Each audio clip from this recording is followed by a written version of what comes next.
All right, everybody, welcome out to episode 3 of the CraigSkitz Podcast. Joining me this week is Bowser. Hi, Bowser. How are you, buddy? This week, episode 3, my good buddy, Bruce Greene. Bruce, if you know anything about Bruce, he is one of the nicest guys literally in the world. Max, what are you doing down there? We have so much to talk about, and it is such a great conversation. Bruce worked at G4. He worked at Rooster Teeth. He started Funhaus, and now he's on his own with one of the best communities online, the Gooses. If you are a goose coming over to watch this with Bruce, man, hopefully you subscribe and you stick around. And for everybody else, make sure you hit the thumbs up button. I'd really appreciate that. Let's see if we can get to 1,000 thumbs up this episode and really help this show grow, because YouTube likes that stuff. I'd really appreciate it. Right, Bowser? That's right, buddy. That's right. Give thumbs up for Bowser, because this is what this show supports. Hey, speaking of support, you can support me over on patreon.com/CraigSkitz. You can do that right now and help buy Bowser some dog food. Right, buddy? That's right. That's right. So let's get to the episode. Bruce Greene and the Gooses. Man, you guys be ready to rock. Bruce is the best. Hey, Bruce. Hi, Craig. It's good to see you, man. Yeah, it's good seeing you. It's been, I don't see people very often anymore, Craig. So I know. Nor does anybody, but that's all right. That's kind of the origin of this podcast. I wanted to kind of get back and start talking to my friends again, which is good. So more than just playing on a day-to-day basis. So how are you? What's been going on? I mean, nothing. It's just been Twitch streaming. I mean, like at this point, I'm doing 8 hours a day, basically 7 days a week. And then in addition, it's just a bunch of other work on top of that. It's the most I've ever worked. Right? In my entire career, yeah. I think the most fascinating thing about streaming is that people think that you stream, 5, 6, 7, 8 hours a day, and then you're done. But then there's so much more that goes on top of streaming. Like, do you want to talk about that? And like, as you transitioned into this world, has it been easier for you or harder? I mean, like, I guess, well, it's both, as it is always is with life, is that there's always a plus and a minus to everything. But I think the weird thing about streaming is it was like when I had to describe being a producer, a television producer, to somebody. And because somebody was like, well, what do you do? How are you a television producer? And I was like, okay, so imagine that you are the go-between from your bosses and then all the people that actually do the work. Mm-hmm. And that's what before and after Twitch streams is. It's that you have to do all this. So like you got to install the game, you got to make sure the game runs, you got to make sure the game runs correctly. You have to make sure that you have tweeted it out at the right time. You got to make sure your Discord call is going well with, like a bunch of, like, it's a bunch of all these little things that you don't really think about until you realize you have to do them every single day for different things. And, like whether or not we're playing, like, for example, we're playing Warzone with Game Attack later. And, we got to all make sure that we're all at the right time. We got to make sure, like, I had to update Warzone last night at midnight because Warzone had a 35 gig patch. Like, it's all this weird these things that you just don't realize you have to do until you have to do them every single day. You guys have been Twitch streaming for years. Yeah, at this point. It's a lot. And it's like, I'm not complaining. It's just more of it's a thing that you have to do every single day. And boy, does it take up a lot of time. Not to mention if you're doing like sales gigs and stuff like that, you got to send emails and coordinate all that stuff and make sure you're doing all the right talking points. It's just there's a lot of stuff there. And so when you decided to leave RT and go into the idea of, like, you said when you left, you said, hey, I'm not going to stream, I'm going to start a business, right? Yeah. Like that's your thing. It's like, I don't want to just stream, right? Yeah. Like what's the end goal here for you? Like, what do you want to do? It's a great question. So, and this is something that, like, people they'll ask me in streams and be like, well, what other stuff are you doing? So I spent, let's see here, back in March, April timeframe, I spent about a month and a half putting together pitch decks for Twitch. To pitch them on new shows, to pitch them on new ideas. And it wasn't just Twitch, by the way. It was like Microsoft and a bunch of other companies that I was pitching. And the goal there was to get an idea greenlit from Microsoft or Twitch or whoever else, and then make the show. And what I would have done is if those shows had gotten greenlit, I would have sort of cycled back a little bit on the Twitch streams and then started producing the show for them. Well, none of them got greenlit, which is, by the way, normal, totally normal. That because you guys know, like you're constantly pitching ideas to different companies, and whether or not you're doing them officially or unofficially, it's pretty rare that an idea gets greenlit. Sure. That that they're gonna be like, yeah, here's $50,000 to make 12 episodes or whatever. That's a rare thing. Sure. But I spent hours and hours and hours on pitch decks and meetings and lots of stuff that I wanted to do that just didn't get greenlit. So I'll just keep doing it, and eventually, at some point, hopefully, I'll have a production company that I can hire my friends, and we can make stuff that Twitch will want, Microsoft will want. But for now, I'm kind of just building a brand on Twitch, and eventually, I'll have some capital to make a show, and somebody will want to make that show. Right. Yeah. So you're building the base right now for the intention of, yeah. So like you're grinding. That's the thing. That's what it is. Yeah. And it's funny. I feel like there is this thought process with a lot of people when it comes to streaming, when it comes to like creating content online, that you just go in and you like, those who don't know and they haven't grinded, they don't know that you're going to work for a long time and you're going to make nothing. And but until you make that first dollar. So it's Sean always equated like streaming to kind of like waiting tables. Like you have no idea how you're going to do when you go in on a day-to-day basis, right? Yeah. The idea that you're in this service industry, you're in this entertainment service industry. And I always thought that was a really interesting analogy. The idea that like you may have a great day, but you don't know. You may have somebody who's you may have the people who will stiff you, and That's true. Not to say that like, the Game Attacks mentality has always been like every donation, every sub is a miracle. That's right? huge. Like It's it's huge. just like, wow. So, but it was just fascinating to think about that. And, cause you really don't know, you could make $0. You could make $10,000 in a day. And that's right. And you just kind of got to deal with it. So, well, can we take a step back and talk about your early career for a minute? Cause absolutely. I was doing some research on you, which I found it fascinating how much is, there's a Rooster Teeth wiki, right? Sure. And the RT fans are rabid about like finding every little detail about people.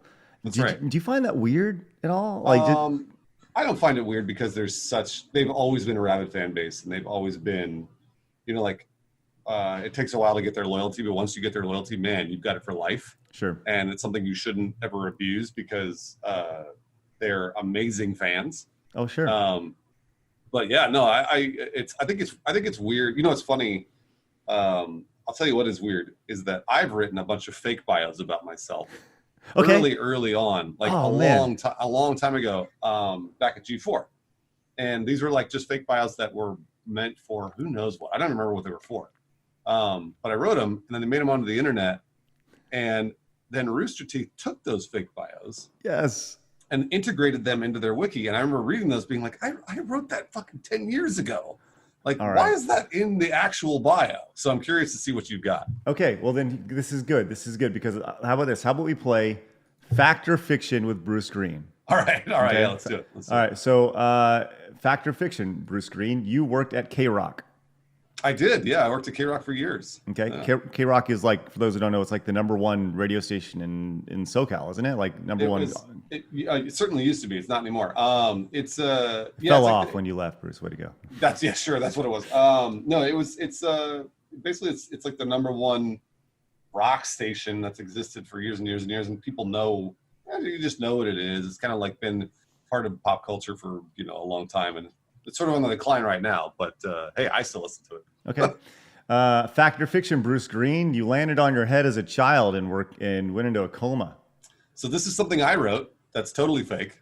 Yes. Yes. Yeah, no, it's totally fake. I wrote this, again, I wrote this for Attack of the Show. And it was a bio about the producers of Attack of the Show. I don't remember why I wrote it or why it was even posted. But it was like they had sent, I think it was the G4 TV website because there was, by the way, unfortunately, there was a website called g4tv.com, and that TV, it was the worst URL. Regardless, I think one of the producers over there was like, hey, write us bios about the segment producers of Attack of the Show, because I worked on Attack of the Show. And so all of us wrote bios, and they were all fake. They were all totally fake, because we were like, why would anybody read this? Sure. And so that was 100% fake. That was just total bullshit. So, fact or fiction? You did not want to be the world's best unicycler. No, this is all a joke. That whole thing, it's like a paragraph of joke. And then I think eventually, I was like, I'll put it in that I was a radio DJ. Did I put that in? Yeah. So wait, you weren't a radio DJ? No, I was a radio DJ. Okay. Yeah. So the unicycler and the coma stuff, like I just thought if you read it, you would know it was a joke. Well, I mean, generally when you're 4 years old, you don't have the obsession of becoming the world's greatest unicycler. You know, I mean, I just assumed that was a joke. I don't know, you know. I mean, it's outstanding. Yeah. Okay. Good. All right. Well, that's good. No, that's all fake. I mean, the radio DJ thing was 100% real. I was a radio DJ for years in Santa Barbara. So you were actually, because I did student radio, Bruce. I don't know if you know about this, at a jazz station. I bet you did. It was so good, man. I'll tell you what, as somebody who didn't know anything about jazz, and they're like, hey, go be DJ for 2 hours on a Sunday morning from 6 to 8 a.m., right? You didn't know anything about jazz, Craig?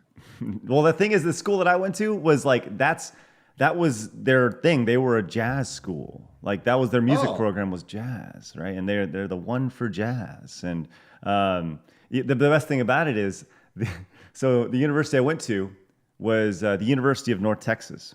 Okay. And their initials are UNT. Okay. So when you have a radio and their call letters, generally there's a K at the start of it. Oh no, you're right. For the West radio, it's KUNT. Yes, that's right. So it was actually they changed their call letters to KNTU. So yeah. Well, KNT. All right, yeah, that's almost as bad. Well, hold on. Yeah, Craig, I got a lot of questions. Yeah, we're here to talk, hang out. Okay, yeah. So you went to University of North Texas. You said it was a jazz university? So they were known. You know, every school has something they're known for, right? Yeah. North Texas was not known for athletics. They've never been there. It's like a giant commuter school in Dallas, north of Dallas, about 30 miles north. They have like 40,000 people who go there, and like 2,000 of them live on campus. So everybody's driving in, and the parking lots are a mess every day. And it's just like it's like the school you go to if you don't get into Texas or Texas Tech, you know what I mean? All right, yeah. Or in my case, I didn't know how to apply to school, and my girlfriend actually like applied me to go to North Texas, and like I legitimately had no idea in high school. And she's like, "Did you apply to go to school yet?" I was like, "You have to apply to go to a university? Like what?" You know, I thought you just showed up. I had no idea. So my girlfriend got me into that school, and I went there, and I did broadcast journalism and called play-by-play and all sorts of stuff. But yeah, they were known for their music program more than anything else. They have a jazz band and stuff. So naturally, the radio station was all about jazz. And then they were like, "Hey, Craig, you don't know anything about jazz. Go be a radio DJ." Right. Well, they're like, you have a pretty okay voice, because you can if you want to get down, you can talk soft and talk about it. It's KNTU, the one for jazz. You can NPR. Right. Voice, very, very NPR. It's not, it's not like rock and roll, Bruce. Where you can be you and be crazy. Right. No, this was not. It was one of those things where they're like, well, we have a couple slots available, on a Sunday at 6 a.m. And I was like, well, I'll take it, So I drive up, wake up at 5 o'clock, drive up there and like roll in at like 5:58 and Craig, I'm glad you said that, because that's exactly, I'm not a joke, exactly what I did for the radio station in Santa Barbara. It was a commercial radio station. Mm-hmm. But they said, because I was like every day I was telling the manager, hey, I'd like to be a DJ. I want to be a DJ. I'm here to be a DJ, because I interned for free for months there. Sure. Actually, maybe even for a year. And eventually the guy was like, all right, fine. Like, be a fucking DJ. Like, do you want to be a DJ? They're like, here. You get to be on the air from 8:30 a.m. to 10 a.m. Sunday mornings. Nice. And I was like, but isn't that like the normal like PSA time when nobody listens? And he's like, yeah, that's why you have to do it, because you sort of you get your chops that Sure, way on sure. on a Sunday morning. So so I did that for a very long time, and I think I did that for about a year. But it was only an hour and a half, and I made the most of that hour and a half. Sure, Let me tell yeah. you. And then the next time slot that I got, because he was like, okay, you're getting better at this. Like, let's move you up to 6 a.m. Saturday morning. And I was Let's like, go. fucking geez. I was like, so it was 6 to 10 a.m. It's a 4-hour shift. And I was up at like 5:30. I would roll in at 5:57 because I knew with the, like the buttons to push to get ready to go right at 6 a.m. There you go. Because I needed every ounce of sleep that I could get because I was going to college at the time. Sure. I did that. I did that for another year. So I grinded those early mornings for at least 2 years. How'd you feel about, you said you worked for him for free, essentially interned for free. There's like this ongoing discussion about free internships versus paid internships and such. Mm-hmm. And I have no problem with people grinding and like working and learning their craft for a while versus going in and expecting a paycheck immediately when you literally have no idea what you're doing. I think you value it more if you work and you volunteer your time for a certain amount of time. At least that's how I interned at a radio station as well. I actually interned during college. I interned for a sports radio station in Dallas, which is like the number one sports show, or the number one sports station in Dallas, which is like thought of as trendsetter. But I worked for the show that nobody liked, right? Like he was the station has had the same lineup of hosts for 25 years, right? Mm-hmm. That doesn't happen in sports talk, right? Yeah. Or just radio as a whole. But I interned in the evening shift from like 7 p.m. to like 11 p.m. Sure. And so I'd go in, drive down to Dallas every day, and I would just do this grinding work. But for me, I received like total like 2 minutes of airtime over like a semester. 100%, yeah. And when I got on the air, I was like, "Did you save the tape? I want to hear it." And blah blah blah. Of course. It's a big deal. But that opportunity, while I didn't get a job at the radio station, that host introduced me to the manager of the sports bar that I worked at, where I later met my wife and started Screw Attack. And so my thing is like everything kind of happens for a reason, right? Always, yeah. Always. And so, and that happened because I played slam ball, right? The guy's like, "You played slam ball? Okay, come on, intern." So I was Craig from slam ball, so like all these little things, these dominoes, they lead to where you're at, and it's crazy to think about. I agree with you about I definitely valued it more when working for free. Although it's one of those things where right now, so like when people have been like emailing me, be like, "Hey, can I edit your videos and stuff like that?" I'll do it for free. I won't do that. Sure. The reason I won't do that is because I don't want anybody to feel like they are being abused or taken advantage of. I will pay them. But it's generally not that much in terms of like an editor rate. It's very, very low. Mm-hmm. But I want to make sure that people feel like they're getting paid for their time. I think when you and I were coming up, it might have been a little different, just because everybody had to go through that exact thing where we all had to work for free for a year or whatever it was. Mm-hmm. Honestly, I did that for a lot. I worked for free for a number of companies. There wasn't a time that I ever really felt like I stopped paying my dues. And so now it might be a little different. Regardless, I do think that it feels like you earn it when you do it that way, because it's a big fucking deal when you get to be on the air. Sure. Or you get to, you get your video put up on YouTube, or you finally get your stream viewed by because dude, if you're going to stream, by the way, I'll bring it all the way back to Twitch streaming. Please. If you're going to stream, just starting from scratch, you're going to work for free for 2 years. Oh yeah. Like you're going to go for like a very long time for just nothing. And this is what I've been saying for a long time to people that ask me, is like, it is a second job or a third job you're working on top of the other jobs that pay you. That's what it is. Mm-hmm. And you're going to be grinding every single night or every single morning or whenever you can stream. And you're going to do it for a very long time until finally Twitch goes, "Oh yeah, affiliate. Cool."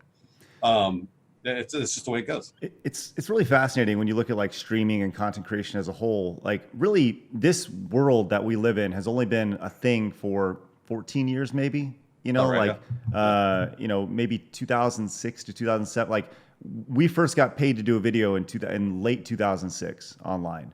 And that was, you know, that was a third party thing.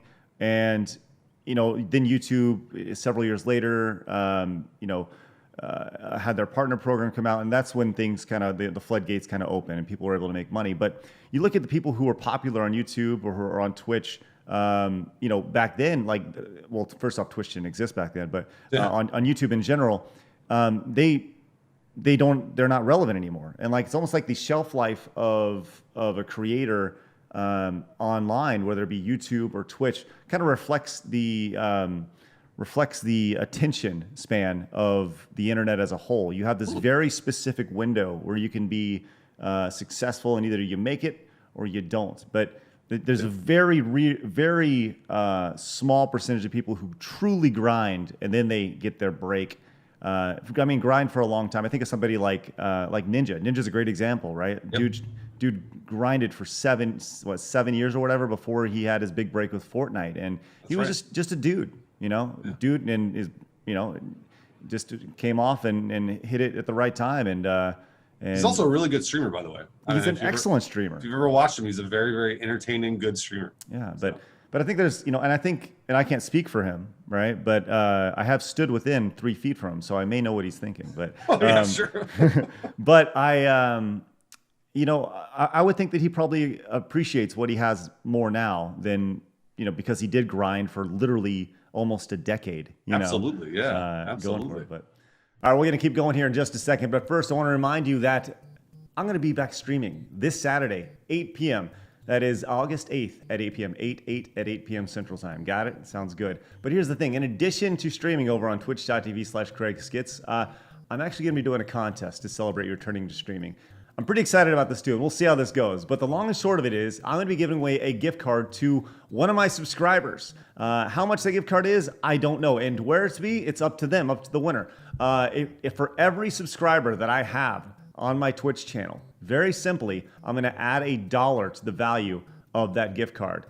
So if I have 500 subscribers, it'll be a $500 gift card. If I have 2 million subscribers, it'll be a $2 million gift card, or at least some sort of lots of gift cards. The long and short of it is, if you go over and you subscribe to my channel right now, whether it be a tier 1, 2, or 3 sub, or with Prime, I'm going to add $1 to the total value of the gift card. It's super easy to do. I greatly appreciate it. And if you want, you can subscribe actually for free with your Amazon Prime. It's a very simple 4-step process. Even if you're not familiar with Twitch, let me show you how to do it. You go to twitch.tv, you make an account. Number 2, you sync up your Twitch account with your Amazon account because Amazon owns Twitch. Number 3, you subscribe to the twitch.tv/CraigSkitz channel for free. And then 4, you click the contest link down below. You got to enter the contest to actually potentially be drawn as the winner. So make sure you guys do that. I appreciate you guys letting me hop in for a couple seconds and explain this to you. Once again, this Saturday night, 8 p.m., I'm going to be streaming back, twitch.tv/CraigSkitz.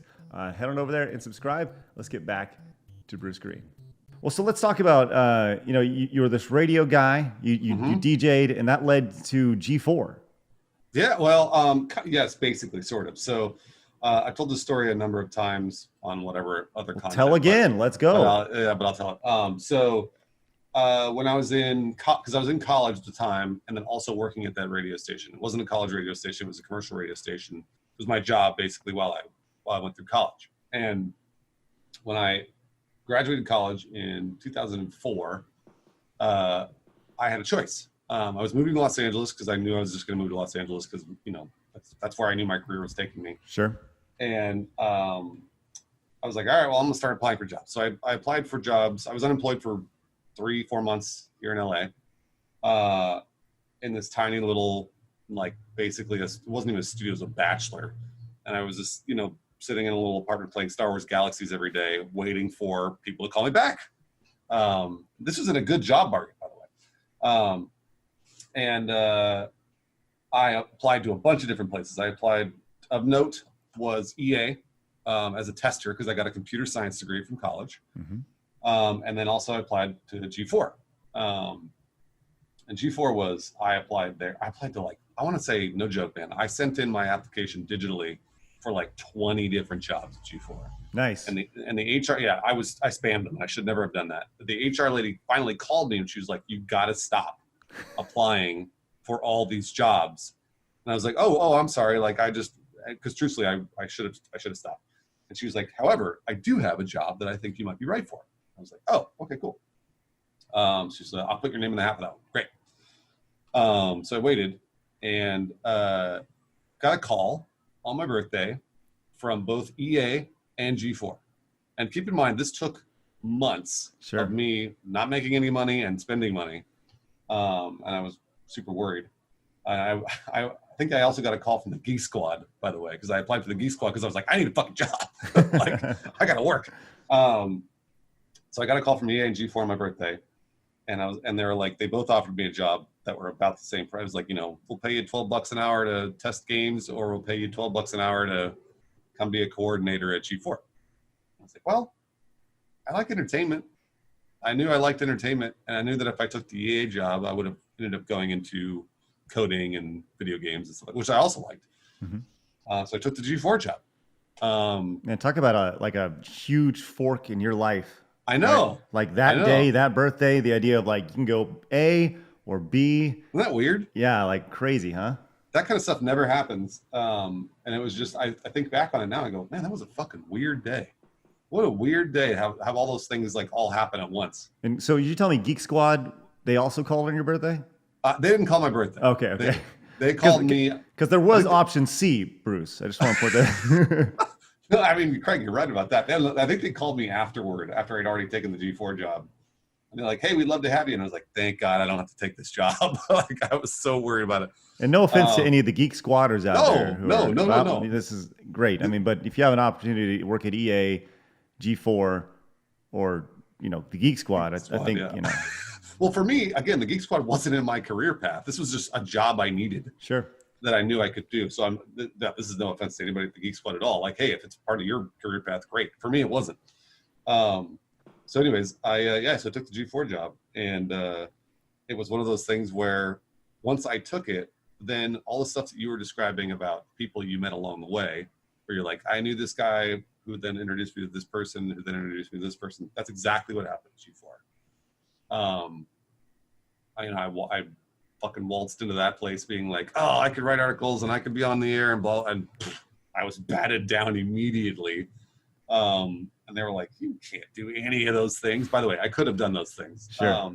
Because I knew the people that were on the air, and that's what they did. But it was one of those things where I was just new. Nobody knew me. So there was no way they were going to put me on the air or let me write articles or reviews or whatever. So you felt like it's safe to say that you felt overlooked while you were there. 100%. Yeah. Did you ever have any ill will? Because from my experience, I've been there where I've told the story before, where I take things like that personally, and I probably shouldn't. Right? There was I don't even know if you know this, but there was a tier list of like talent that went out for on Rooster Teeth one day. It was like internal tier list. That exists everywhere. That exists in like PR and everything. Yeah. Yeah, and it was like, there A's, your Bernie and your Gus and your Barb and all that stuff. The Rooster Teeth, B, and then there's C, and then there's not a single member of our team that was on that tier list at all. So I was like, oh man, I was like, wow, they really don't care about us. So like for me, I was like, and that really helped me kind of get the motivation to kind of get out the door. So I was like, they clearly have their thoughts on who we are, and so it is what it is. But you're a better man than I am, because I was like, oh, no, Craig. I mean, like, I do take that stuff personally, but it was one of those things where, like, well, I used to take it personally. Now, not so much. That's not part of the thing. For me, the more that would happen to me, the more I would just be like, all right, I'll just prove them wrong.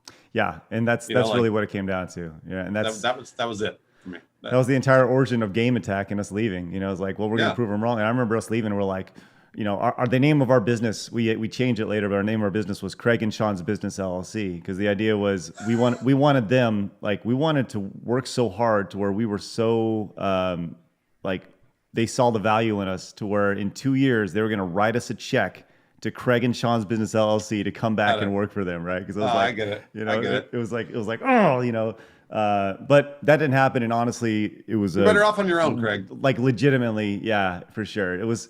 We've talked about that for sure in the past, but yeah, we're like Game Attack's better. I'm better. Everyone's better off just kind of being independent, being able to create, and not having to worry about stuff like that. So you're at G4. Yeah. You're working behind the scenes, Attack of the Show. I wasn't even, so at this point, I wasn't even on Attack of the Show. So at this point, I was 2004, G4 and Tech TV. If you remember Tech TV, I'm sure you do, merged. They merged in 2004 when I started. And they were like, there's a tech lab, meaning there was an entire lab dedicated to reviewing hardware. So televisions, computers, cell phones, cameras, whatever else. So I got hired to that tech lab. I was reviewing, actually at that point I wasn't reviewing anything. I was emailing companies like Samsung to get those products in for review. That was my job. So now, I made a lot of... It probably is a little easier though when you say you're from G4, like a TV outlet, as opposed to, you know, joeschmo.com. Oh, 100%. Yeah. No, definitely. I mean, like that was a big deal because it was television.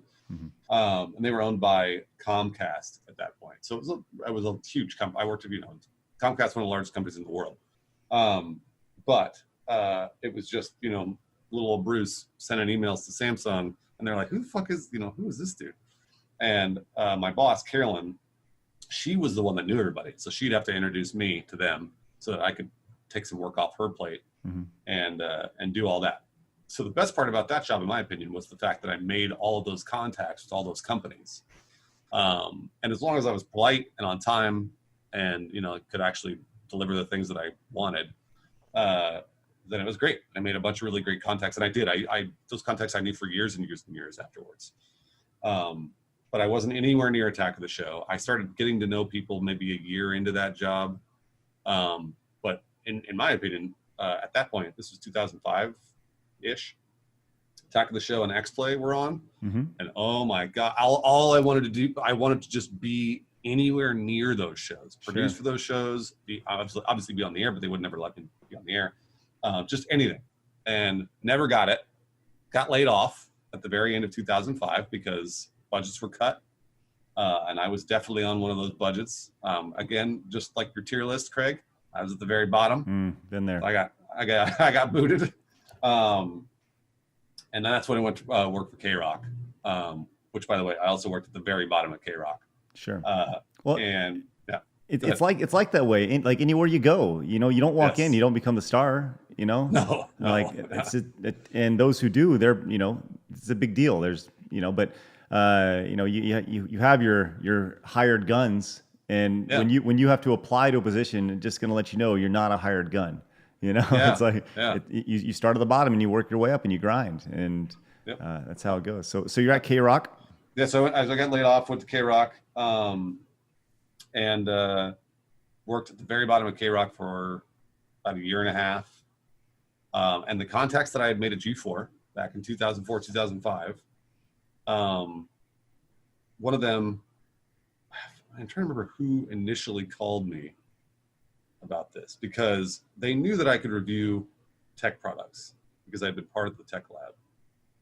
Oh, I think it was Ryan Vance. And Ryan called me and was like, hey, we're doing a 3-month show, like a 3-month run for this show where we need really quick tech reviews. It's called Free Stuff.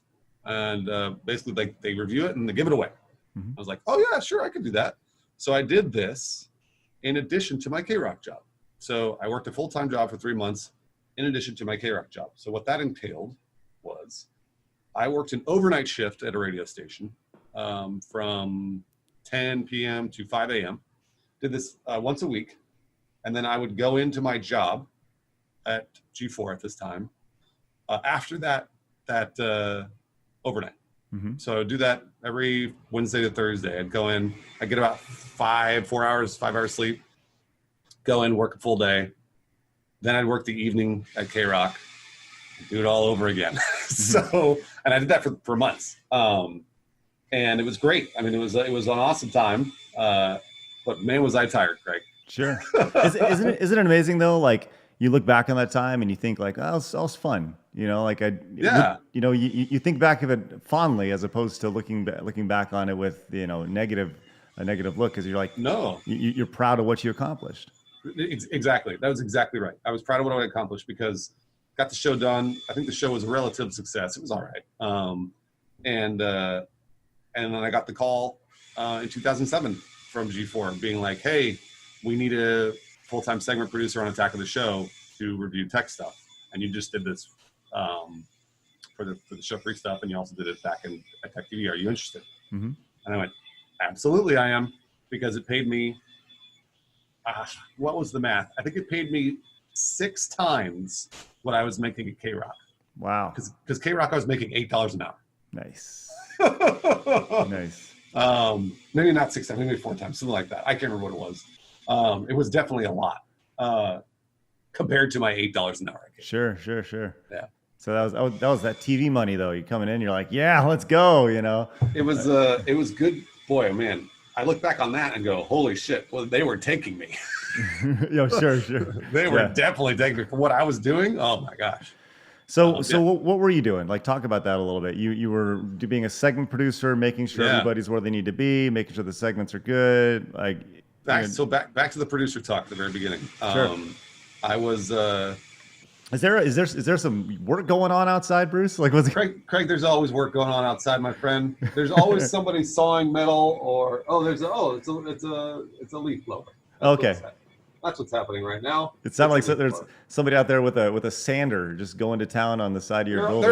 There's always large trucks. It's just the way, you know what? It's just the way it goes out here. I tell everybody on Twitch I live in a lumber yard. It's because that's what it feels like all the fucking time. All right. Anyways. Sure. So, producer, yes. So producer Attack of the Show. Every 3 or 4 days on Attack of the Show, it was a daily hour-long live show, and we had to have a tech review, whether or not it was a camera or a television or a cell phone or anything else that was part of tech. Somebody had to review it.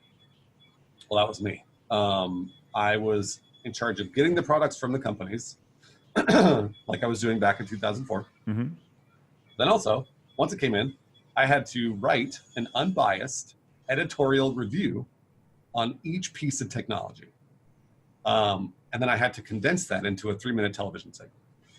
So what you guys read on like CNET or whatever, let's say that's a tech review, it's generally like 2 pages, 3 pages, maybe a little longer. Well, I had about 3.5 minutes to put all that into television. This is every day. It was like I said, 3 to 4 times a week.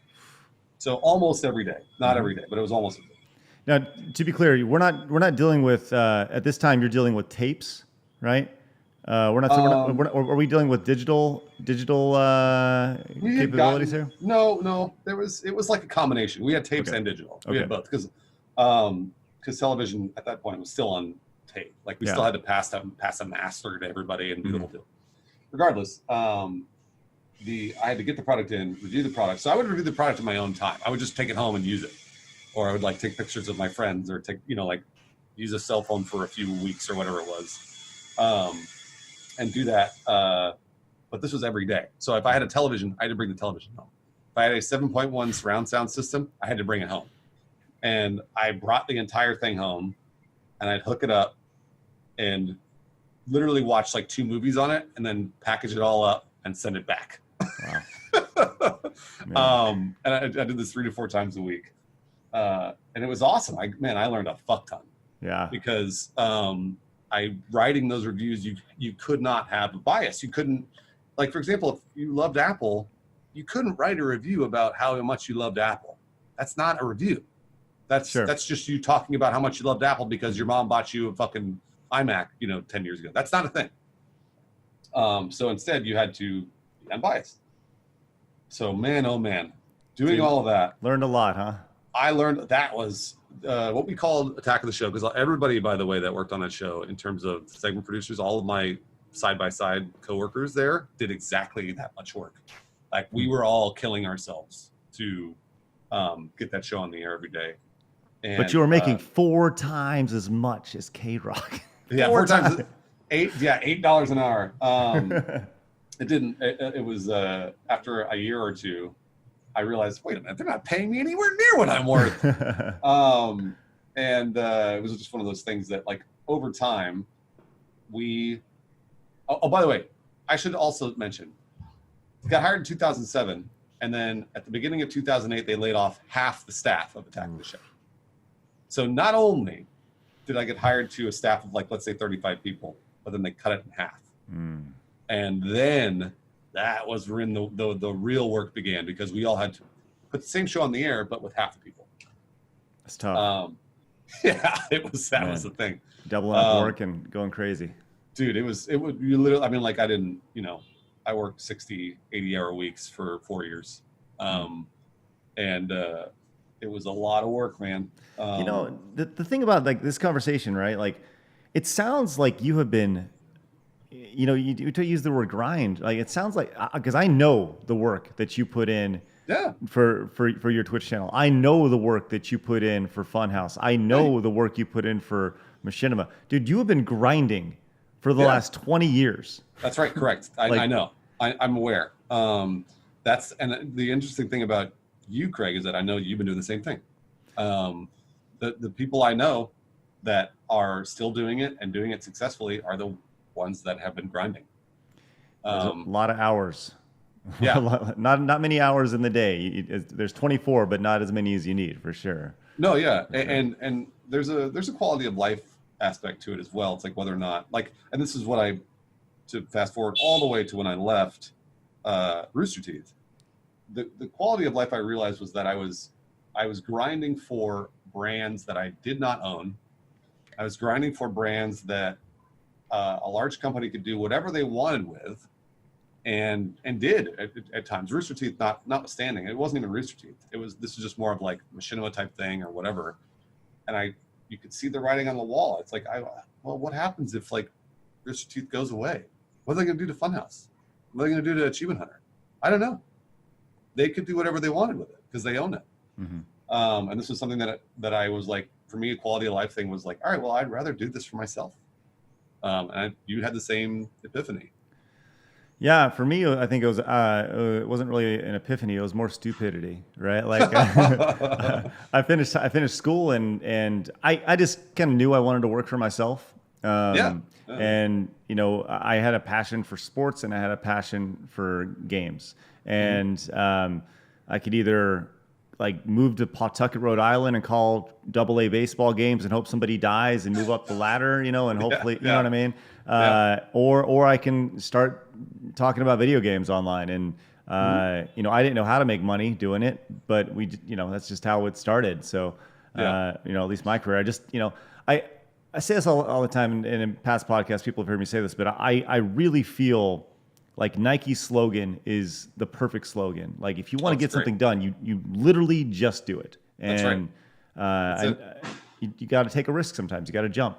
That's right. The slogan is great because their slogan doesn't talk about how you're going to fail. Yeah, right.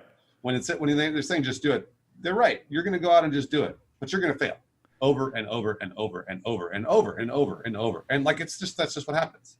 And it's okay. It's okay. That's the thing people, like, don't get past, is that if you fail, it's all right. You'll be all right. Even if you make no money, you lose money, whatever, you just got to go after it and you got to give it a try. There's this Mark Cuban is the owner of the Mavericks, Dallas Mavericks basketball team, and he has this, like, great saying that, like, in business, you really only need to be right once.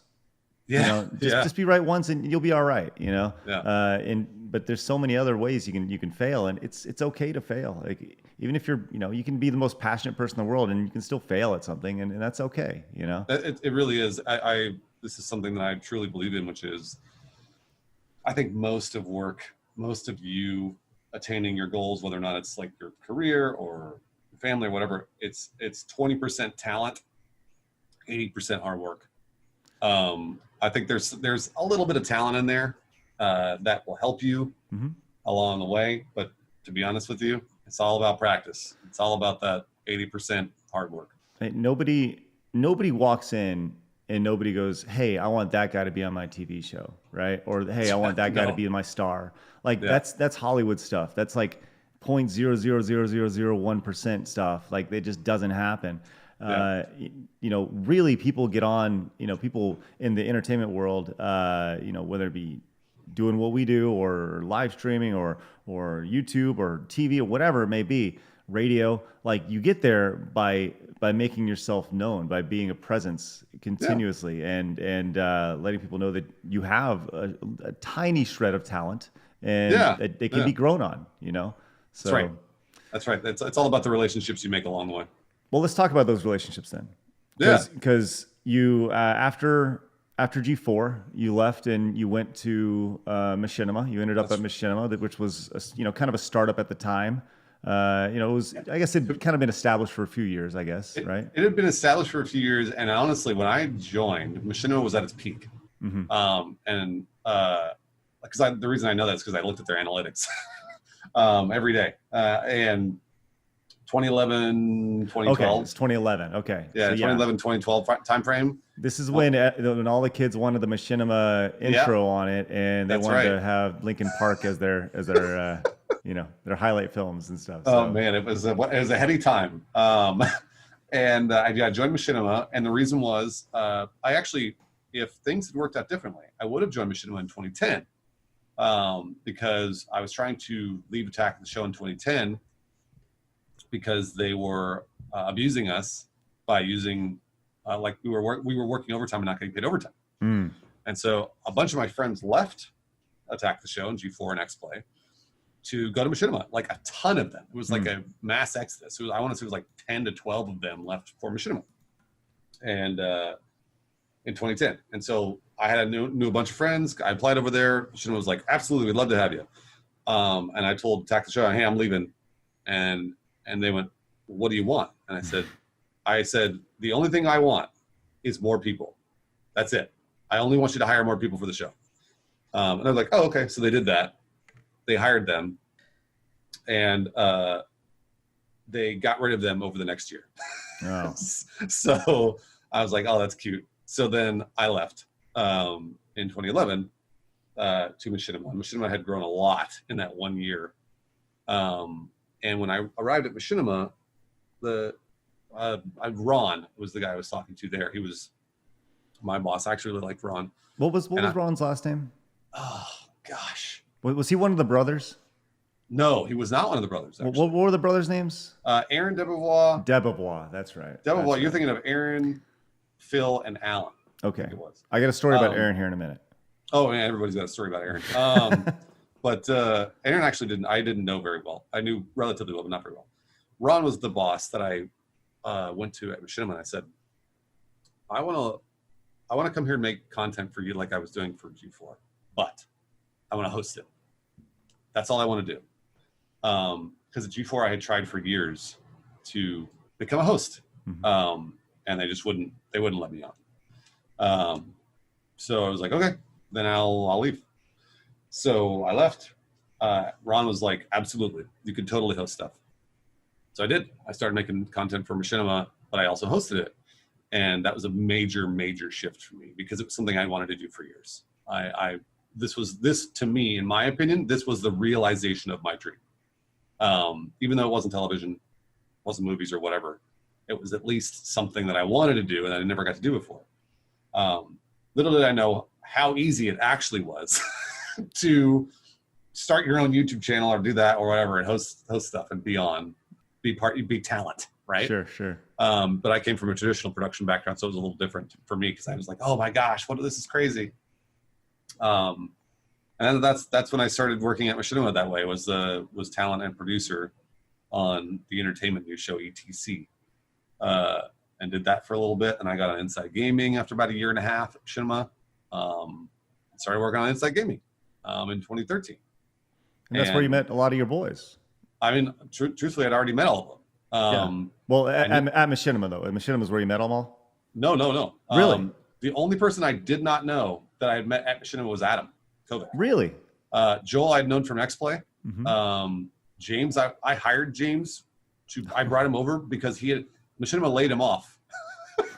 And I brought him back for Inside Gaming, and I knew James from Attack of the Show. Nice. James was a producer on Attack of the Show. So a lot of the people that I worked with at Inside Gaming were just people I'd already known, and this is where we were talking about the relationships. Those all came into play because I knew all those people from before, and maybe that's why we had such a good rapport to begin with, is because we'd already known each other, and that was an easy jump to make, right? Yeah, and then that's kind of how that Inside Gaming thing started. Was, I don't know, I think, you know, this as a business leader, it was, for me, I was like, well, how much money are we costing, and how much money are we making? Mm-hmm. Let's make it so that we're making a little money. Sure. Let's just try and either break even or make a little bit of money. And this was a novel idea for Machinima. yeah, right. It really was. And they were like, and they eventually took notice after a while, and they're like, wow, how are you guys making money? I was like, oh my gosh. Like, yeah, well, we did a lot of grinding. I mean, dude, it was the same deal. We were killing ourselves to put videos up every day. In addition to the news, in addition to the Inside Gaming channel. I remember specifically one holiday, because in the holidays, I don't know how this works for you guys, but on the holidays, for a YouTube channel, when you take a break on the holidays, or like, let's say you take a week or whatever, you've got to put videos up for the week you're gone. So that means you're working double time before the holidays to get the videos up. Well, for Inside Gaming, my goal was that we got a video up, I think almost every day or every day. And to carry that through to the holidays, we had to make something like, I want to say it was like 75 or 80 videos in 3 weeks. It was insane. It was insane, and we did it. And again, it all paid off because we took all that success to Rooster Teeth. But yeah, we grinded there too, man. Well, let's talk about that, because I remember it was it was RTX maybe 2015 or 14. We were down there. May have been. This is 2014. 2014 RTX 2014 when we were down in Austin, and I remember that's when we talked to you about it. Yeah. I wanted to kind of talk about that a little bit, because that was I remember that pretty clearly, because I remember Joel coming up and being like, so tell me about this, and tell me about your experience, and just kind of talking to you guys, because you guys hadn't signed on yet. I guess there was talks about doing something. We had not signed on. No. Okay. Yeah, but were you guys talking? You guys were obviously talking at that point. We were talking to Ezra at that time. Okay. And you had just been, I think you had just sold your company to Ezra. Is that what happened? Yeah. Well, so we had sold, and we had announced it, sold it. I was working with Ezra, and he really, they had acquired RT, and they had just kind of put us together with RT. Or I think we were on our way to working with RT at that point. You were. And that's when, like for me, I just, had I to do it over again, I would have been a little more firm on some things, right? Like the idea that when you have something that you don't create and it is handed to you, you don't really know how to use it, right? You don't know how to use the content. You don't know how to use the audience, and that was kind of where we fell in line with the RT side of things. Like it's like, well, here's Screw Attack, and I think they were like, what is the Screw Attack? What is this? What thing? do we do with it? Yeah, exactly. Yeah. So, and for me, I think I would have, I was looking at them going like, okay, what do you want to do? And I think they were looking at me going like, so what do you do? Type of thing. So, but with you guys, you guys had this established group of folks that were, at Machinima. You guys were essentially a content house already, and you start talking with Ezra. You guys, we sit down on 6th Street, wherever it was, and we're just kind of talking about the ups and downs of everything. And so you guys sign on, and I think we signed on about 6 months after you and I had talked. In 2014, because we signed on the beginning of 2015. So you sign on, and how long did it take for the sign-on process to happen to Funhaus being announced? So, Craig, it's funny you say the stuff. You're like, they're looking at you being like, what are you going to do? that they did the same for us. Bernie came out, and I mean, like, and by the way, this is not uncommon. This is normal. When a company hires you, whether or not it's you personally or a group or whatever, they don't hire you and then go, we have laid out everything for you. Here are your trainers. Here is your career path. Here's where they don't do any of that. It's exactly the opposite. They instead drop you in the middle of a bunch of people and go, okay, go ahead. And you go, well, what do we do? And you go, that's up to you. Because it literally is up to you. Yeah. So, I admittedly had no idea that like that's how it went. I was like, well, you know, when Fullscreen acquired Screw Attack, I was like, so what are we gonna do? And Ezra's like, I don't know. What do you want to do? You know? Yeah. And I was like, we just signed this agreement, and now we're working with you guys. So I thought it was gonna be like, well, this is what we're gonna do. We're gonna plan this out, and there was, yeah, you're 100% right, and that was just my own ignorance. You know, I literally had no idea that that's how it worked. And you're like, in retrospect, that's such a life lesson. You're 100% right. I mean, we go back to the Nike slogan. You just do it. I mean, like, Bernie came out when we first signed on. So it took it was like a month and a half of negotiations with Ezra and Rooster Teeth to get there. A lot of really, really intense negotiations. And I finally got through it. We all got signed on. And for me, it was very, very important that if we signed on to Rooster Teeth, we did not take a break. Because if we took a break, people were going to forget about us. I did not want Inside Gaming to then just disappear for months. And then all of a sudden Rooster goes, we announced a new thing. And then people are like way moved on by that point. So it was, I believe, a total of 4 days for how long we were down. I think it was maybe 3 to 4 days. So we went from Inside Gaming to Funhaus in 4 days, maybe 5. That was really important to me. So when Bernie came out, when we first in our first week, Bernie was like, hey, like, what do you guys want to do? Because he wanted us to do the no, which is totally fine. We didn't mind doing video game news. We liked doing the news. And then also he was like, well, what else do you want to do? And we were like, well, we did the Inside Gaming comedy channel. We know how to do that. We'll do Funhaus. Like, Funhaus will be the comedy stuff, and then the no will be the news. And they were like, well, we want you to build the no up. And we were like, that's fine. We'll build the no up. But just let us do Funhaus in the meantime. Because we knew that Funhaus was going to be the thing. The no was already... It's what you wanted to do. You know, well, but also the no was already established. Like, that's what it was. It was just us signing on to do the no. So we started Funhaus with, again, a lot of really helpful creative help from Bernie. When him and John Reisinger actually both came out and like brainstormed with us for a few days. It was great. But I distinctly remember Rooster Teeth was like, well, make sure that we want the no to be your priority. And we're like, no, we're going to do Funhaus. And like, and truthfully, we were like, yeah, we'll do the no. It'll be fine. But we knew that Funhaus was what we were going to build. And so we did. And again, it wasn't like a thing that they came to us and were like, we really want a comedy gaming channel. They already had that. Sure. They had Achievement Hunter. They didn't want what we were doing. They knew we could be funny, and they knew we could make good videos, but they didn't. And they, honestly, I should go back. They did want what we were doing, but they didn't. They weren't focused on it. They weren't focused on the comedy gaming stuff because they had Achievement Hunter. Sure. And so, again, just like we did at Machinima, where we made the Inside Gaming comedy channel, like, under the radar. People didn't know we were doing it for months. They had no clue that we were building this channel. And all of a sudden somebody came to us and were like, wait a minute, why do you have 100,000 subscribers? I'm like, because we've been making videos on the channel. It's the same with Funhaus. We started it as sort of an under the radar thing, but we brought over everybody from Inside Gaming, and they came. That blew my mind that people came over. You mean you offer them positions or? No. The subscribers. Oh, the audience. Yeah. So I think we had like 750,000 subscribers on the Inside Gaming channel. And when we turned on Funhaus, like 4 days later,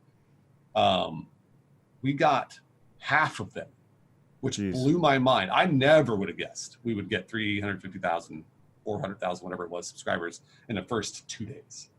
Well, and you also had your audience from Machinima who was, thirsting for you guys. That was all there were. That was just the audience from Machinima. It wasn't the Rooster Teeth audience. It was the Machinima audience. And I felt so privileged. And that's why we were talking about the fan base. I still feel privileged now. Those people have been following us. Oh, sure. They know you from ScrewTech. They know me from Machinima and G4, and they've been following us for years and years and years. And I'm just like, gosh, thank you. Legitimately, they've grown up with us. Yeah, that's the way I say it. When people go, "Oh, I've been watching you since I was in 7th grade," I was like, "Well, thank you for growing up with me." It's true. I've literally grown up in front of you guys, so as an adult, which is crazy. Man, so you guys launched Funhaus. It's obviously, success. You guys. I mean, it wasn't initially. It wasn't initially, just like everything. Well, I mean, but you. Well, I don't know. Why do you say that? Because it wasn't. The fact that in terms of a business success, because look, a success to the viewers is that people are watching your videos, right? Sure. But that's not a success to the business that you're part of. Of course. So when you, like for Rooster Teeth is like, well, we want you to make a profit. So Adam and I made a PowerPoint presentation before we got hired. We said, here's how much we're going to make. Here's what our budget is. And we will do this for you in the first year. And it was a aggressive PowerPoint that we were like, we think we can hit, because we projected out, basically extrapolated the numbers from Inside Gaming. Mm-hmm. And so within the first year, we had a lot of people looking at us being like, why do you need this? What is this for? I don't understand, blah, blah, blah. The usual questions that everybody always gives you. Sure. By the end of the first year, they got it. Because we hit our goals. We actually surpassed the goal that we had pitched. And they got it. That didn't mean that they gave us everything we wanted. Because they never did. But that's the job of the company, is to make sure that you stay within budget. So regardless, within the first year, we were not a success, Craig. It was people constantly asking us questions. Well, why are you doing this? Yeah, but I mean, I think if you hit your goals in the first year, like, I can't say you can't be a success in a month, 2 months, 3 months, 6 months, right? But if after a year, if you say, if right now today you were to say, this is how much I'm going to spend, this is how much I'm going to make, and you surpass the goal of how much you're going to make, which, if I heard you correctly, you did that, right? We did. Totally. Okay. Yeah, we did. Like, that's a success to me. Like, that to me is a tremendous success. So, well, all right. So, Craig, what do you do with a success? Once you've established that they are a success, what do you do? Grow on it. Bingo. Yeah. Well, but that's not what they did. Because Rooster Teeth wanted to focus on other areas. Mm-hmm. They wanted to focus on original content. They wanted to focus on like that kind of stuff. Remember, we were in Los Angeles. Sure. I think you guys were too. Like, you guys were a remote office as well. We were in Dallas, right? yeah. Mm-hmm. Yeah. So you were in a remote office in Dallas. We were in a remote office in Los Angeles, and headquarters it was in Austin. So it's pretty easy to forget about us, Los Angeles or Dallas, and be like, as long as they're still doing their thing, they're good. And that's what it was. We surpassed our goals, and they kind of took notice, but at the same time, and we were all like, hey, grow it. Like, let's make it bigger. Let's hire more people. Can we do more original content with you guys, et cetera, et cetera.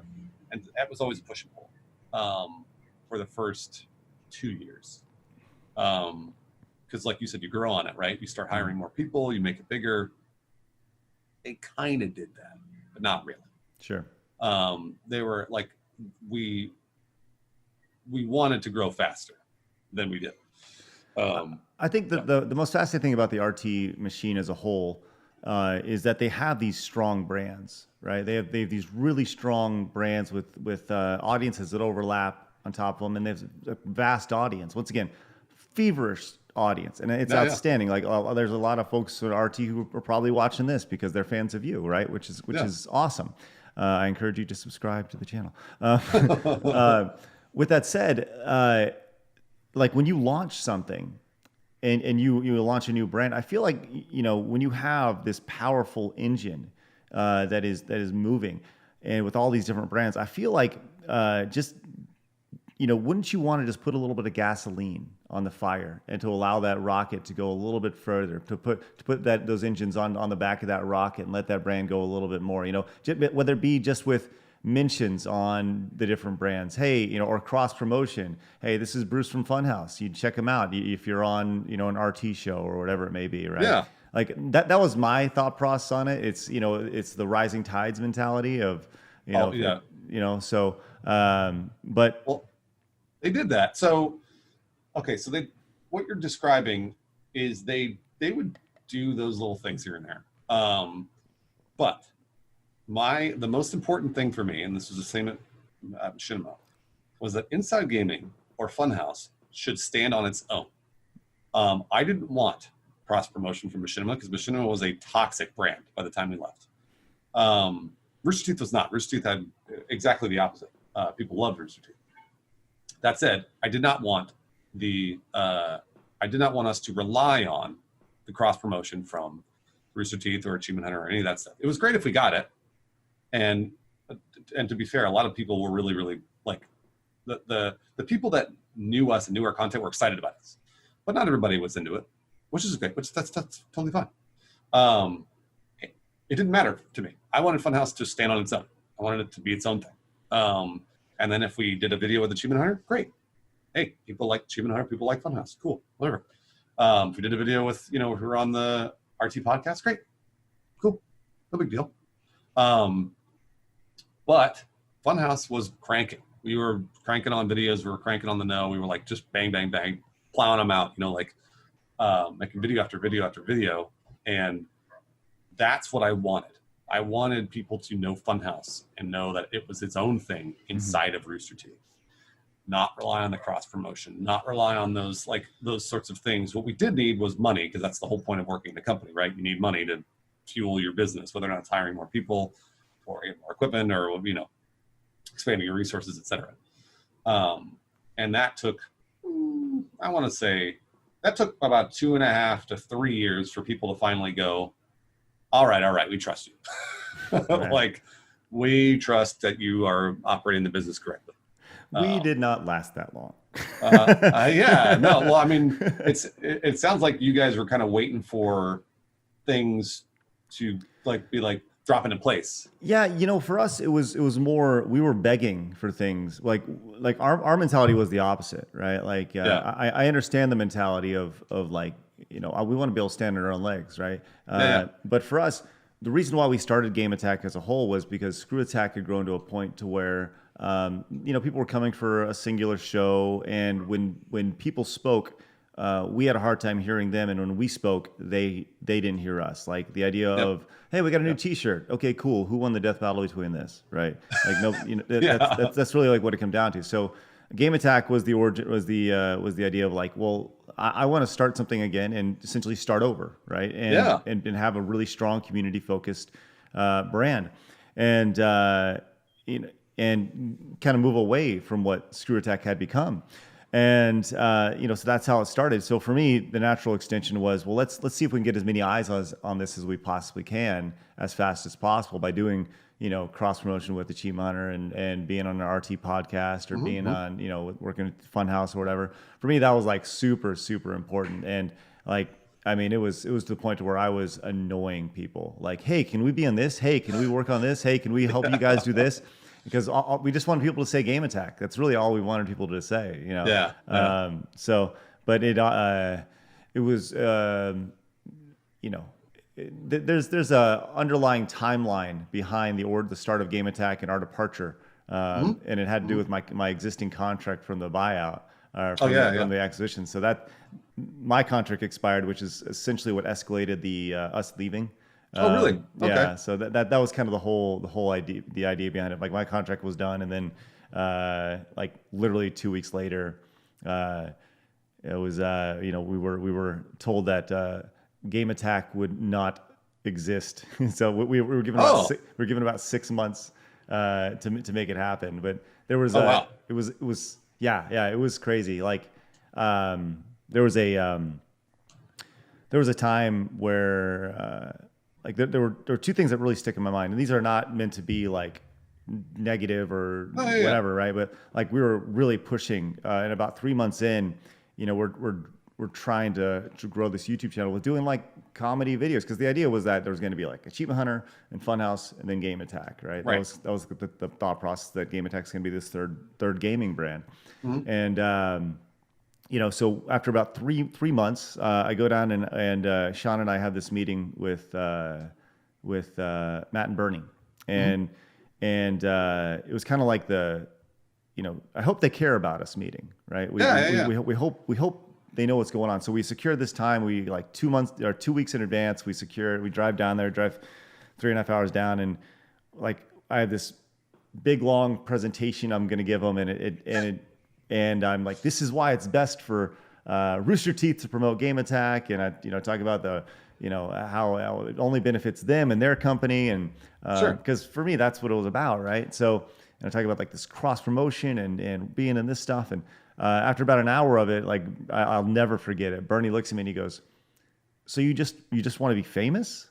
And I was like, "Did you you didn't hear anything I just told you for the last hour?" And that was. So either it was my communication or whatever it was. You weren't operating on the same wavelength. Not even close. Close. So that was like the big. I remember leaving that meeting, and Sean and I looked at each other and like, well, we're done. We're done here, which is great. So it's funny you say it, because I mean, like, you and I interacted a lot when you were at Rooster Teeth, and we would talk about like how to promote and stuff like that. I remember whenever I would talk to you, I was always like, there's something that you are missing, and I don't know I couldn't figure out what it was, because for me, I had exactly the opposite mindset. I didn't care whether or not Rooster Teeth promoted us. It didn't matter to me. And in reality, if they started coming to us for promotion, then I knew that's great. That's exactly what I wanted, right? Sure.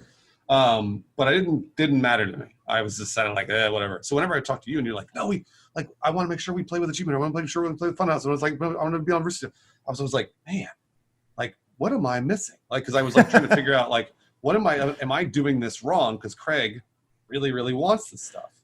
Well, and I know you always felt down about it when you couldn't get on an Achievement Hunter video, or like sometimes people wouldn't, like, you couldn't do a Funhouse video because we were like, nah, we got to make videos, whatever. Sorry, man.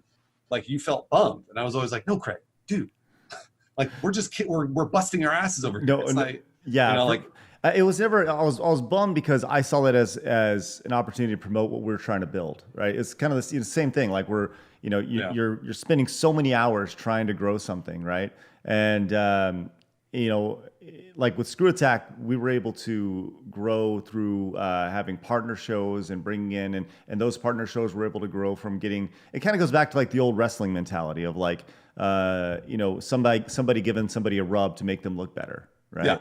And that's kind of the whole thought process behind it, and that was my mentality behind it. And totally, it is. I mean, it makes sense in wrestling, so why doesn't it make sense in the real world, right? I mean, yeah, right. Right. Who knows, right? It was. I don't know. For me, it wasn't ever about that. It wasn't ever about, because like when we signed on to Rooster Teeth, it wasn't the fact. I wasn't like excited about, like the fact that we were at Rooster Teeth, like red versus blue. It didn't matter to me. Yeah, I legitimately didn't know anything about Rooster Teeth before we started working with them. I knew a little bit, but none of that mattered to me. The thing that mattered to me was that they wanted to support our business. Sure. Like they would be helpful in like funding us, and helpful in like the benefits were good, and like people were taken care of, et cetera, et cetera. That's what mattered to me. Mm-hmm. And like I said, to a certain point, they were like, for the first 2-3 years that we were there, it was good. And as time went on, they just became a larger company.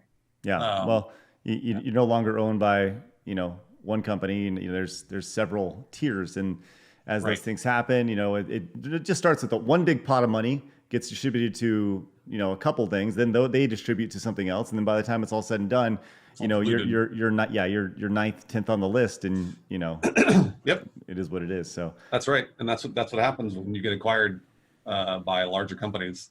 Is you just end up answering to a lot more masters, and like I didn't want to be in that scenario. For me personally. Well, let's talk about that, because after RT, you you decided it was time to move on and time to start, and now you're streaming. We talked about how you want to turn this into a production company, but I think, in a world that we live in that is, especially online, the gaming space is pretty toxic, right? Toxic as a whole, right? If you were to really is. I think the only thing that could possibly top it is like the cosmetic makeup space, right? But the gaming space as a whole, it's filled with there's a lot of toxic people in it. But you have burrowed and found this wonderful little area on the internet, on Twitch, with your gooses, and I think that's amazing. Yeah, I'm just lucky. I come on. I try to be generally pretty positive, and sometimes, of course, competitiveness gets the better of me, whatever. But it's one of those things where I try to be positive, try to have fun, be super chill when it comes to streams and stuff like that. Because you're not coming to me for esports gameplay, you're coming to me for fun. And so when I think I saw this just early on when I started streaming on Twitch. So I've been streaming on Twitch for years, long before I ever left Rooster Teeth. And I saw that Twitch, you can gift a sub on Twitch, which I think is cool. You can do that pretty much anywhere now, but it's really neat. It's a neat little thing that you can do for other people. If you've ever been in the drive-thru behind somebody that's like, let's say you're in the drive-thru getting coffee and somebody in front of you pays for your meal. That, to me, that never happens, by the way. Never happens. But when it does, holy shit, what a big thing. I still remember the day that this happened to me at Disneyland, where I went to Disneyland with friends. The person in front of me paid for my parking. It was like $20. And when I pulled up, they're like, oh yeah, they already paid for your parking. You're good to go. I was like, it blew my mind. Wow. It blew my mind that somebody dropped $20 on my parking, a stranger. So you can do that on Twitch. You can gift subs to people, and obviously it supports the creator, but it also supports the person that you gift it to, because they've now got access to your emotes and they're part of the community, et cetera, et cetera. Well, when that happens, when somebody gifts a sub, person that got gifted a sub, if they then gift a sub to someone else, Twitch says, you paid it forward. Mm-hmm. The person that got gifted paid it forward. And I went, that's really cool. That's a really neat thing that Twitch is trying to do. It was like, obviously it's good for Twitch's business, right? Sure. Because they make money. But also, it's just a neat thing that they said that, yeah, you're right. Somebody did literally pay it forward, the niceness that they were given to someone else. So I started saying that because I was like, it's really cool. And for me, it doesn't have to be, I said this 1,000 times a stream, it doesn't have to be another sub. Just anything nice for anybody else. If you got gifted a sub, go out and fucking call your mom. Or like, go give your brother a hug. Go out of your way to do something nice for someone else since a stranger did something nice for you on the internet. It's like we need more of that, Yeah. Just across the board, right? Like, and it's funny, you talk about streaming 8 hours a day and people use that as a, between social media, Twitter, Facebook, whatever people are on, just the amount of just the cesspool that is.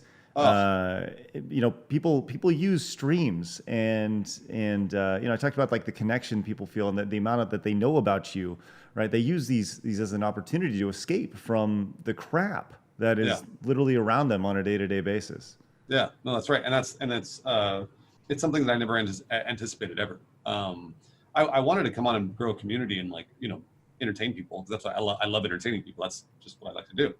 But I did not expect what's happening in my community to happen. I didn't expect people to latch on to that as much as they have. Mm-hmm. And like Craig, you explained it exactly correctly. The internet is generally there's a lot of toxicity and negativity, and it's just a cesspool. And I know that because I'm on the internet all the time and I see it. And so when you get to something positive like Game Attack or my stream or other streams that I watch, it's great. It feels like a breath of fresh air. It's funny. I saw this one person on Twitter. They for me, I looked at it and I was like, this is such a Twitter statement. They said, if your brand is about positivity, there is such a thing as having positive toxicity. And my thought was like, is there really? How? So there's a negative to bringing positivity to the world. Like, how? Yeah, and I don't like at that point you just go like you can't win. You just can't win. Like it's impossible. Like, you're exactly right. You're exactly right. You know, it's funny when we talk about how much more time do I have with you? Oh, I got like a few more minutes because I have to go play Warzone with your boys. Okay, sounds good. Well, then we'll wrap it up. Okay, I got a few more things. Okay. Oh yeah, sure. E3 was always a big thing. Do you have a favorite E3 moment? Favorite E3 moment? I produced E3 live for G4 a couple of times. Getting to produce that live television show at E3 was awesome. What years were those? Oh man. 2010, 2011, something like that? Probably 2008. Oh, okay.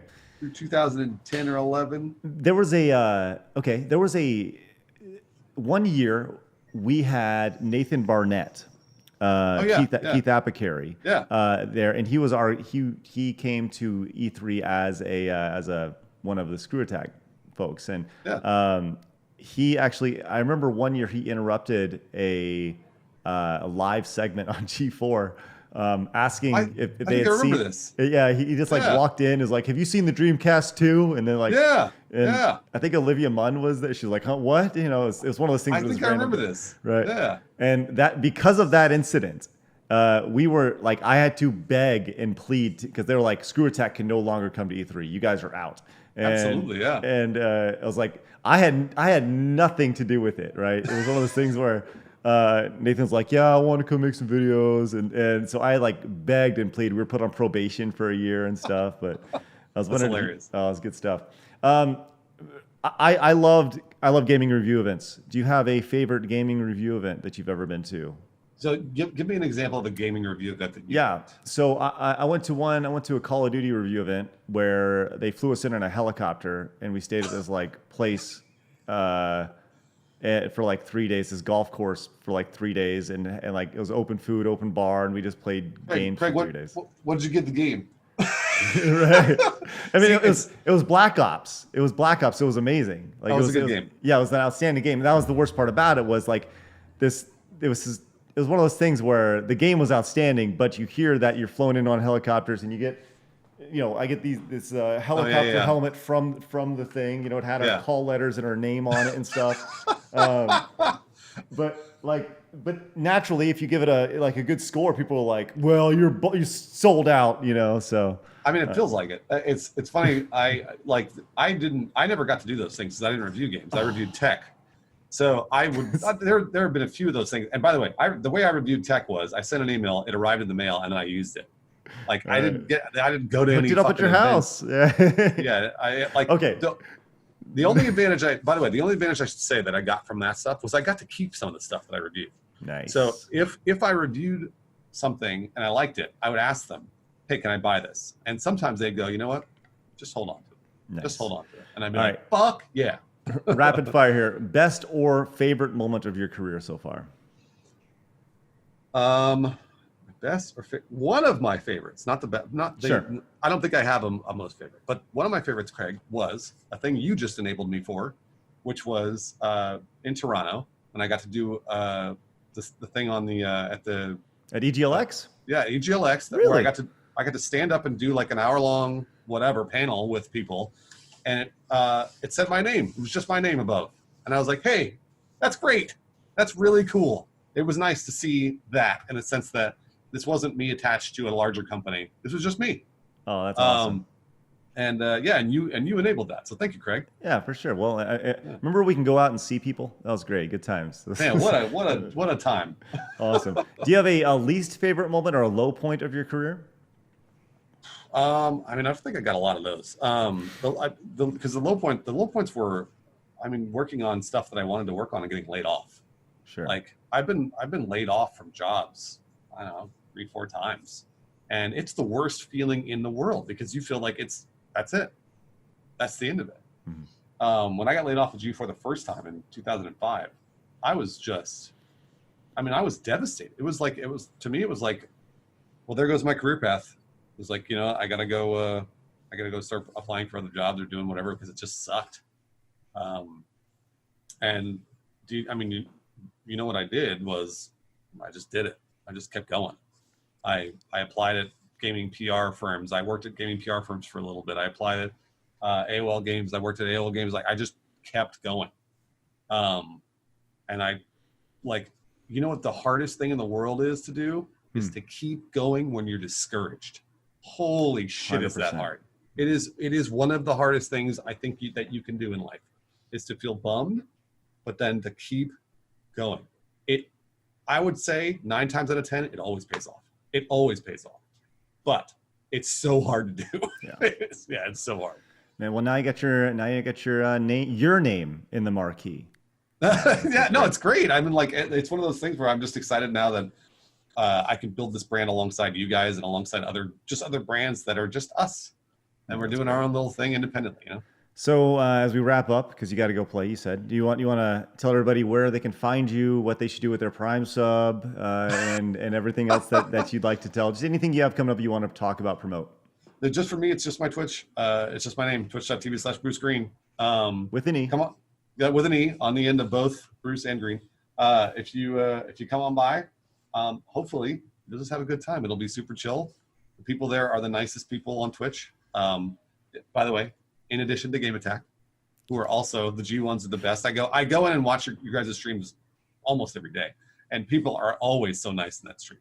Yeah. So that's what that's the goal, is to like create a positive, nice space just like on the internet. Just like everybody who's commenting on this video about it. I encourage nonstop niceness on YouTube and wherever else you're listening to this or watching. So it takes so much less effort to say something nice. Right. And if you're going to say something negative on the internet, like if you're going to just drop it into the pit of negativity, first of all, somebody may not even see it. It doesn't matter. Second of all, just fucking don't say it, man. Just move on. If you don't like the content, just move on. Just move Go on. Watch something else. Keep scrolling. You got it. It's just so easy. It's just such an easy solution. Anyway. That's awesome. Well, go to Bruce's Twitch channel. Everyone use your Prime sub on him. He's great. Bruce, thank you very much for your time, buddy. And of course, good to talk to you. We'll do this again soon. We won't go through your career path. We'll just talk and tell stories and stuff. Well, Craig, all I want to do is go to Dallas and see you guys. That's it. I want to get on that motorcycle. That's what I want to do. We all do. Everybody. That's the motorcycle in and out all the time. Like I live in a lumber yard, Craig. I keep telling you. All right, buddy. Thanks so much. Oh, of course, man. See ya. All right, that is going to do it. Episode 3 with Bruce Greene. Man, I love Bruce. I love the Gooses. So good, so good. The boys love them too, just right. It's Max and Bowser this time as we finish up this episode. Don't forget, new episodes every single Monday at noon Central Time. Please help spread the word. Go ahead, buddy. Go ahead and head on down there. And spread the word and let people know that this show exists. Really appreciate this every Monday. And please, if you don't like longer form stuff, which doesn't make sense because you made it all the way to the end of this episode, that's right, Bowser. You can subscribe to the new Clips channel. There's a link down in the description that just has clips, smaller versions. So you guys, thank you so much for tuning in this week. Next Monday, noon. We'll see you then.